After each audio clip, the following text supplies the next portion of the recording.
just caught a big gar. I would say 20 pounds. 10 pounder. Yeah, 20 pounds probably. Wow, cool. Just measured, this garfish is 57.5 inch, and I weighed the fish. It's 32 pounds. It's 32 pounds.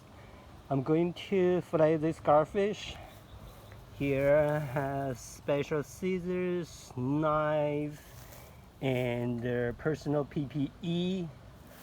I'm not going to show the details how to get the fillet of this garfish.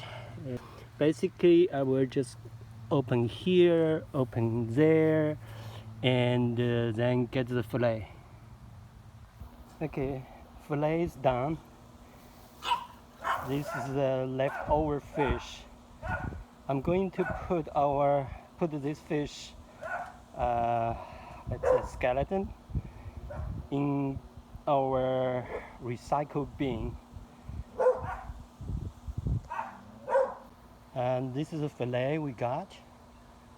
Don't know how many pounds yet. Pretty soon I'm going to weigh them. Fish skeleton is buried in this recycle bin. Basically, put a little bit dirt underneath, then put the fish skeleton on top, then put more dirt. This recycle bin, we made this ourselves. If you want to know how to make it, you can look at our videos before. By the way, here is our fig tree. It's a pretty big one. We get a fertilizer from this guy. I just weighed the fillet. It's 14 pounds.